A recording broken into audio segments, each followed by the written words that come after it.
நீ இதுக்கு மேலே எதுவும் பண்ண முடியாது ஜோதி. என்ன பண்ண போகிற? என்ன ஒழுங்கு மரியாதையாக கைத்தை நீட்டு, நான் தாலி கட்டுறேன். என் அம்மா மேலே சத்தியம் வாங்கணும் நீ. சரியா? இதனால வாழ வேண்டி தில்லா வா என் கூட.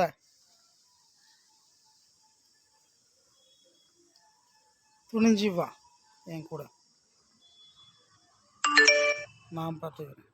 என்னால் முடியும். ஏய், இத்தனை வருஷமாக நான் ஒதுங்கி இருந்தேன்னு வச்சுக்க, அது வேற. இதுக்கு மேலே நீ இல்லைனா நான் இல்லை ஜோதி. புரிஞ்சிக்க, தெரிஞ்சிக்க என்னான்ட்டு. எனக்கு ஒன்றும் வேற பொண்ணு இல்லாதல்லப்பா. நான் மன்மதல்ல, சரியா?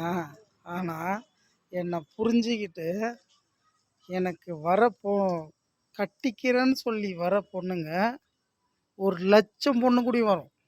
என்னை புரிஞ்சிக்கிட்டா நான் பண்ண சாதனைகள் எல்லாம், நான் பண்ண நல்லது எல்லாம் தெரிஞ்சுக்கிட்டு வர பொண்ணுங்க. ஆனால் 1,00,000 பொண்ணு எனக்கு வேணாம். ஒரு பொண்ணு போதும். 1,00,000 பொண்ணு என் அக்கா தங்கச்சியாக வச்சுக்கிறேன்.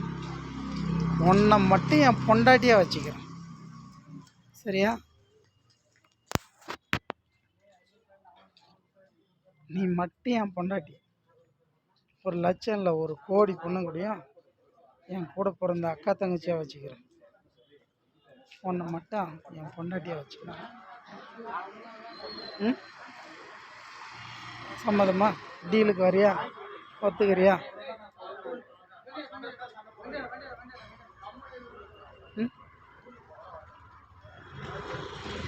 சொல்லு. ஐ லவ் யூ ஜோதி.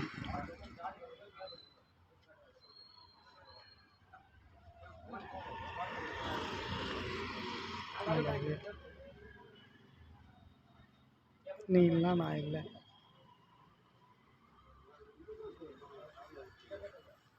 எப்போ தான் உனக்கு புரியும்? நான் நாளைக்கு வரலான்னு நினச்சேன்.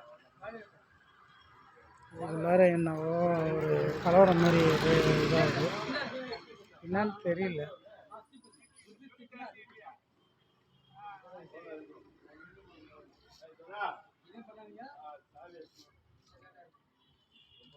எது இருந்தாலும்